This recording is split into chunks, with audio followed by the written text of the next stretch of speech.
George of the jungle, strong as he can be. Watch out for that tree. George of the jungle lives a life that's free. Watch out for that tree. When he gets in a scrape, he makes his escape with the help of his friend, an 8-day-day. Then away he'll schlep on his elephant ship, while Fella and Ursula stay in step. Well, George of the jungle, friend to you and me. Watch out for that tree. Watch out for that tree. George of the jungle, friend to you and me.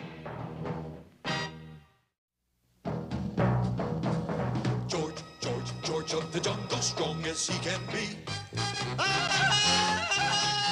Watch out for that tree. When he gets in the scrape, he makes his escape with the help of his friend, an 8-day-day. Then away he'll schlep on his elephant ship, while Fella and Ursula stay in step. Well, George of the jungle, friend to you and me. Watch out for that tree. Our hero, George, faces many dangers in his life as king of the jungle. For one thing, the jungle is full of trees. Then there are snarling leopards. Not to mention the cross-town traffic. With all these things, do you think it's fair that he should have to tangle with a mad scientist? No! Yes, it is I, Dr. Chicago. And have I got a Lulu of a mad scientist gimmick this time? The evil genius dashed to his waiting plane and took off. Within minutes, he was flying over Mbwibwi province. The Bombay doors opened and out fell seeds. Oh, boy! What seeds? One of the first to notice the seeds was George of the jungle. Oh! Somebody up there like me. Oh, I wouldn't say that. This being a short episode, the seed grew very quickly. Then later that night... George, somebody's at the window. That thing is stealing my purse. George, we must get to the bottom of this, and quickly. Right. That quick enough? But George wasn't the only victim. All over Mbwibwi province, people had planted Dr. Chicago seeds with horrendous results. A sweet potato plant was discovered raiding a refrigerator late at night. Okay, Louie, drop the leg of lamb. A dahlia planted on a curbside was arrested for breaking open parking meters. How are you going to arrest a dahlia? I'm going to transplant it into the paddy wagon. A light-fingered morning glory tied up the bank president and proceeded to open the bank vault. Naturally, the district commissioner called on George for help. George, these depredations must cease. Right, but first we stop robberies. I suppose you're right. What I can't figure out is where these flowers get rid of the things they steal. Hollyhock shop, maybe? Out! Out! Meanwhile, back at the treehouse... Okay, Bean Blossom. Go in there and steal George's most prized possession. No, not his rhinestone yo-yo. His mate. But the mad doctor hadn't reckoned on the sharp-eyed tookie-tookie bird. Eek, tookie. Steal rhinestone yo-yo and Ursula? That's infuriating. Dr. Chicago has made off with your true love? Yes, rhinestone yo-yo. What's an Ursula? That's your mate, George. Oh, that long-haired fellow who never shave? That's the one, and you must rescue her. And yo-yo. And yo-yo, yes. George, go. Ah!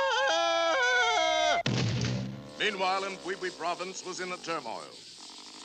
Angry householders tried to get rid of the plants, but to no avail. Let go, you stupid Sansevieria! Through it all zipped the jet scooter of Dr. Chicago, collecting all the loot and storing it in his secret jungle hideout.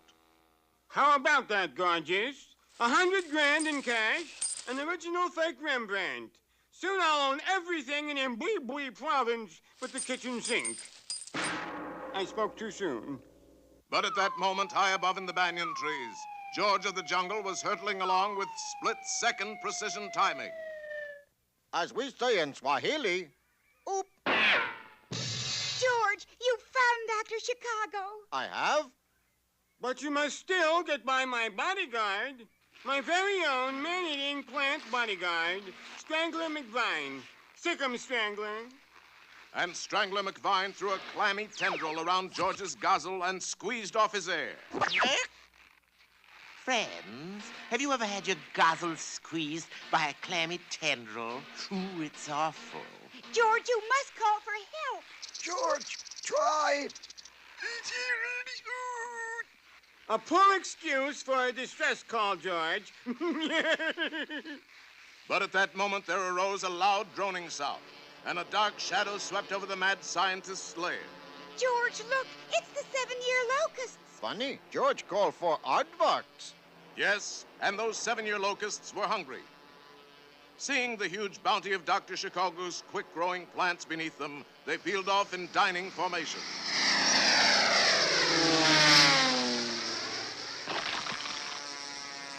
Wherever they were able, Dr. Chicago's plundering plants beat a hasty retreat. Within a few hours, every one of them was done for. George, you've won. No, tell me. Tell him. That plant must have a weak spot somewhere, George. Perhaps it's ticklish. George, try. Kitchy, kitchy, kitchy. More, George. Coochie, coochie, coochie. Stop that idiot laughing and get back to man-eating. And the plant did just that.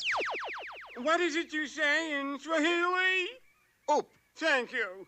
Oop. A fine job, George. We've been saved from Dr. Chicago's green leafy bandits. Got Yo-Yo back, too.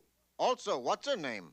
Unfortunately, your little friends, the 7-year locusts, have eaten everything in sight. You owe the Mbwibwi government $3,000 and a pair of pants. Pair of pants? Your insect buddies chewed the breeches off of one of our leading citizens. George, get pants right away. Do hurry, George. There's a nasty draft. When you find yourself in danger, when you're threatened by a stranger, when it looks like you will take a licking, there is someone waiting who will hurry up and rescue you. Just call for Super Chicken. Fred, if you're afraid, you'll have to overlook it. Besides, you knew the job was dangerous when you took it. He will drink his super sauce and throw the bad guys for a loss, and he will bring them in alive and kicking. There is one thing you should learn when there is no one else to turn to. Call for Super Chicken. Call for Super Chicken. This is the Noodle, one of the world's richest and brainiest criminals. The sound you hear is the Noodle using his noodle to plan another perfect crime. I have it. Another perfect crime. Beastly! You rang, sir? No, as a matter of fact, I called. Sorry, sir. Find me a green cat and a blue vacuum cleaner, Beastly. I'm going to rob a bank. Very good, sir. At 2:30 that afternoon, the Noodle and his butler entered the city bank. All right, Beastly. Let the cat out of the bag. Very good, sir. Good heavens, a green cat. A green cat? Now, there's something you don't see every day. Purple, yes, but green? Everybody was so amazed at seeing a green cat that no one noticed the Noodle sucking up the bank's money with the blue vacuum cleaner. Come, Beastly. Time to go. After you, sir. And looking like any ordinary vacuum cleaner salesman and his butler, the criminals calmly walked out of the bank. Brilliant, sir. Another perfect crime. Not quite, Noodle. It's Super Chicken. And Fred. Please, the help should be seen and not heard. Quite right, sir. Now let's see how you like my super vacuum cleaner. You may have got the money, Super Chicken, but you shan't get me. Light the rocket on my back, Beastly. Very good, sir. He's getting away. Never. Light the rocket under my cape, Fred. I could have sworn I had a rocket back there. Must be in your other cape. Later, back at the Noodle's apartment. Super Chicken foiled me again. Yes, sir. It's no fun committing perfect crimes if I always get caught. No, sir. I must get rid of Super Chicken. Yes, sir. How, sir? Well, how else? I'll use my noodle. And in the incredibly short time of 2 minutes and 18 seconds, the Noodle had it. Beastly, get me a 7-pound watermelon. A watermelon? I don't get it, sir. Super Chicken will. A short time later, the Noodle was flying high over the city in his jet plane. 3, 2, 1. Drop the watermelon, Beastly. Very good, sir. The Noodle then landed, drove his limousine back to the city, and stopped in front of a bank. Ah, yes. Here comes the watermelon right on course. Paint an X on the sidewalk right there, Beastly. Very good, sir.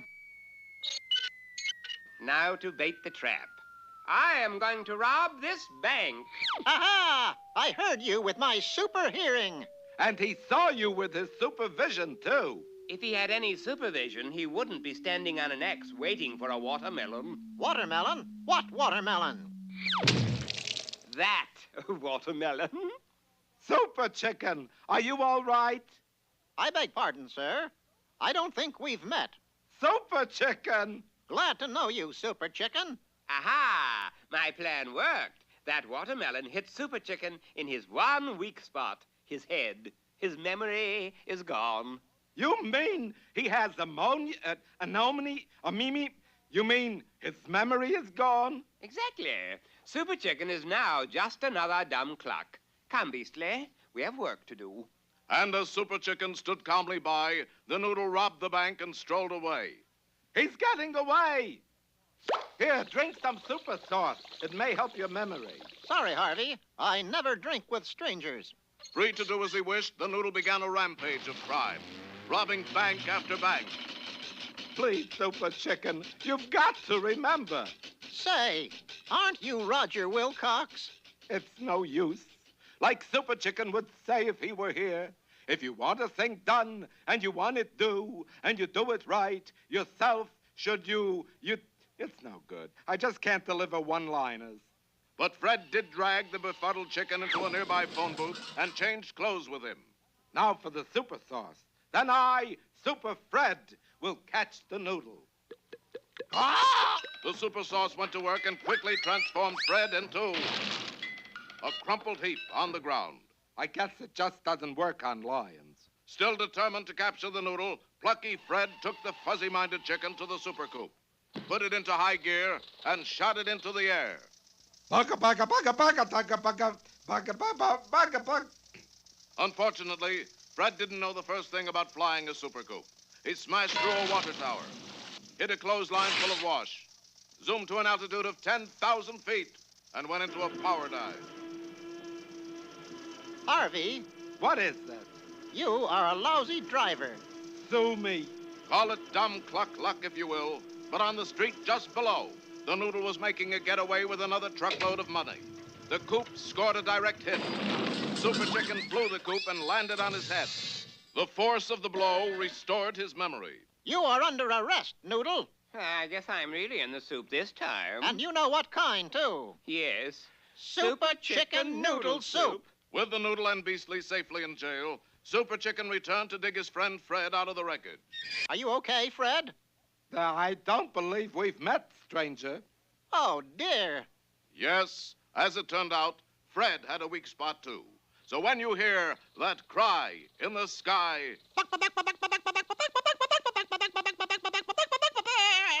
you'll know it's Super Chicken and Harvey, Roger, Floyd.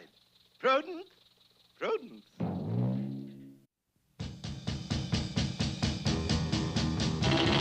Tom Slick, Tom Slick. Let me tell you why he's the best of all good guys. Tom Slick, in the Thunderbolt Grease-Slapper. Once he's on your tail, he won't quit because you know there's no such word as fail to. Tom Slick, Tom Slick. Welcome to Furling Flatout Stadium and the Sid Schlock Stock Car Races. We are watching Sweet Willy Rollbar, the meanest man in stock car racing. Yeah, I love to bump guys off. The track.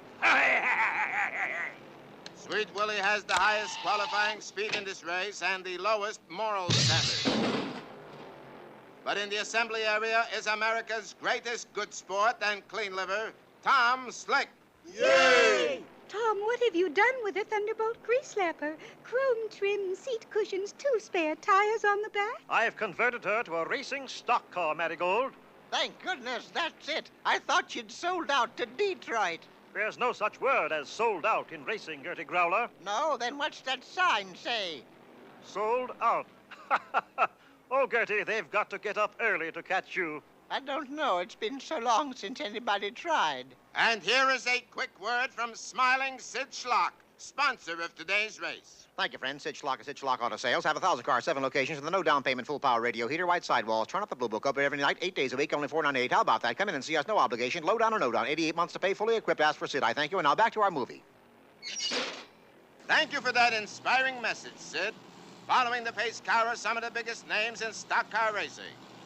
Luther Jean Sodbuster in the Dino Ford Jugger, Old Smoky. I'm touching Old Smoky. I've tried something new. I filled up my gas tank with old Mountain Dew. Here is the merry mortician, Moss Oleum, in the Quick Haul Coffin Grinder, the only car in the race with no reverse gear. How come that, Moss? Because in this kind of a car, you only make a one-way trip. And here is the famous Tom Slick in the converted Thunderbolt Grease-Slapper. Yay! Do you have a word for us, Tom Slick? Yes, the word is artichoke. Thank you, Tom. And here comes Sweet Willy Rollbar in the Chrome Fang Panther Prong. I got a word for you, too. Here. And now I see the pace cars nearing the starting line. It might be a start. Sweet Willy's preparing to go by the pace car. Sweet Willy don't go by. He goes through. And the race is on. Willie's in the lead, but here comes Tom Slick. I'm sure you didn't mean it, Sweet Willy, but you bumped my car. Oh, I'm so sorry. I accept your apology, but that rankles a bit. Uh-oh, Tom's car is in trouble. It's spinning off the track into the infield. Confound that careless fellow. I'll need protection against his erratic driving. Here, Tom, put these rubber bumpers on the side of your car. Good idea. Where did you get them, Marigold? I borrowed them from that baby buggy over there. Rubber baby buggy bumpers? Uh-oh, it looks like a bad time coming up for your announcer, folks. Tom Slick is installing rubber baby bubber bug. See, I told you. Meanwhile, on the track, far ahead of Tom, Moss Oleum is trying to pass Sweet Willy Rollbar. Nobody passes Sweet Willy. That settles it. I'm retiring from racing. Are you serious? Dead serious. That seems to leave it up to Luther Jean Sodbuster. I'm driving Old Smoky. My foot's to the floor. Sweet Willy's in first place, but I'm at the door. This ought to fix that off-key hillbilly. Slide, the dirt track detergent. Uh-oh, Sweet Willy is sprinkling soap flakes all over the track. Luther is lathering. He's starting to slide, and there he goes. That Sweet Willy Rollbar is certainly mean. His dirt track detergent just washed me up clean. Sweet Willy is alone on the track with only 2 laps to go. But look, back into the race, his Thunderbolt Grease-Slapper equipped with rubber. It's Tom Slick. Yay! Well, goodbye, Tom Slick. But I'm not going anywhere. That's what you think. Gertie, the rubber baby buggy bumpers did the trick. Tom's ahead. Hey, nobody passes Sweet Willy Rollbar. But I just did. Nobody passes me more than once. Now Tom is gaining a full lap on Willy. But I still got a trick up my sleeve. It's my trusty injector razor. I'll cut his tires to ribbons. Sweet Willy's desperate move has worked. The Grease-Slapper has a flat tire. Tom is falling behind. But what's this? Gertie Growler is on the track with a shotgun. Don't shoot, Gertie. He tried his best. Don't be a featherhead. I'm shooting at his spare tires. Wow! The air escaping from Tom's spare tires is acting like a jet stream. The Thunderbolt Grease-Slapper is moving up. Tom Slick wins! Yay! Sweet Willy is second and last. Like I say, Sweet Willy don't go by. He goes through. And there is the winner, the Thunderbolt Grease-Slapper with optional rubber big baby bonkers. Baby, rubby bumper bump, bakey bumpers. Raby bumper, rubber. But, Tom, how did you beat Sweet Willy with a flat tire? I didn't beat him with a flat tire, Marigold. I beat him with American know-how. He's right, hon. I'm beating him with a flat tire.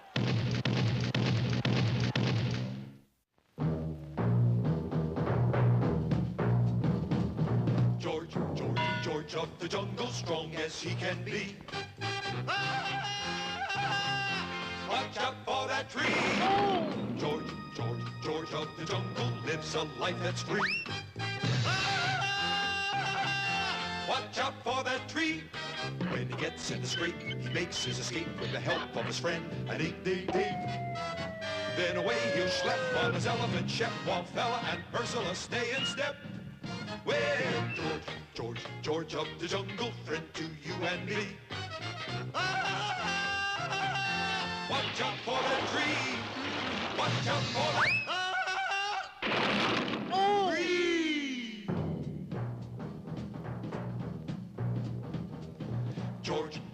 George of the jungle, friend to